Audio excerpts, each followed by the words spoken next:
우산하면 비를 막기 위한 도구라고 생각하시죠? 하지만 사실 우산의 기원은 비가 아니라 햇빛을 피하기 위한 것이었습니다. 그리고 예전에는 아무나 우산을 쓸 수 없었어요. 왕과 귀족들만 사용할 수 있는 신분의 상징이었죠. 우산의 숨겨진 역사 함께 알아볼까요? 우산의 시작. 우산의 역사는 약 4000년 전 고대 이집트와 중국에서 시작되었습니다. 당시에는 비가 아닌 강렬한 햇빛을 피하기 위해 사용되었어요. 특히 고대 중국에서 우산은 단순한 도구가 아니라 권력과 신분을 나타내는 물건이었습니다. 황제만이 사용할 수 있는 특별한 우산이 있었고, 신하들이 직접 황제에 위해서 우산을 받쳐들었습니다. 황제의 우산은 대나무와 비단으로 만들어졌으며 노란색만 사용될 수 있었습니다. 당시 노란색은 황제만이 사용할 수 있는 색이었기 때문입니다. 고대 이집트에서는 왕과 귀족들이 우산을 사용했습니다. 벽화에는 하인들이 왕을 따라다니며 우산을 받쳐드는 장면이 남아있죠. 당시 우산은 단순한 그늘막이 아니라 신의 보호를 상징하는 역할도 했습니다. 파라오들은 태양신 라의 후계자로 여겨졌고,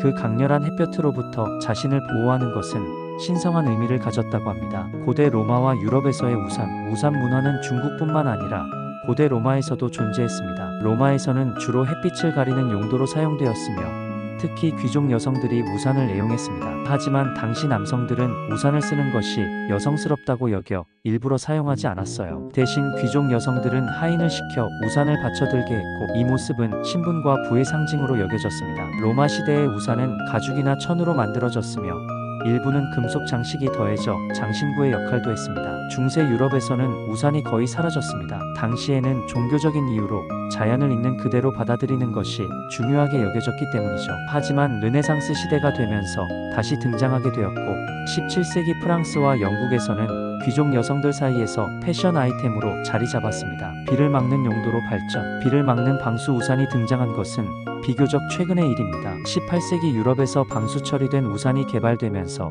사람들이 비 오는 날에도 사용할 수 있게 되었죠. 당시 우산은 여전히 귀족과 부유층의 전유물이었고, 값비싼 소가죽으로 만들어져 있었습니다. 하지만 산업혁명이 일어나면서 우산은 점점 대중화되었고, 누구나 사용할 수 있는 필수품이 되었습니다. 특히 18세기 영국에서는 조나스 헨웨이라는 인물이 우산을 대중적으로 사용한 것으로 유명합니다. 그는 당시 남성들이 우산을 쓰는 것을 꺼리던 분위기 속에서도 비 오는 날마다 우산을 들고 다녔고, 결국 영국에서 남성들도 우산을 쓰는 문화가 자리 잡는 계기가 되었죠. 동양에서는 일본에서도 우산이 중요한 역할을 했습니다. 일본의 와가사는 전통 기모노와 함께 사용되는 필수품이었으며, 특히 가부키 배우나 게이샤들이 우산을 활용해 더욱 우아한 분위기를 연출하곤 했습니다. 오늘날 우리는 누구나 우산을 사용할 수 있지만, 과거에는 신분을 나타내는 중요한 상징이었습니다. 황제와 귀족만이 쓸 수 있었던 우산, 그리고 비를 막기 위한 도구로 발전하기까지 우산의 역사는 단순한 생활용품 그 이상이었죠. 여러분은 가장 독특한 우산의 역사를 알고 계신가요? 댓글로 공유해주세요.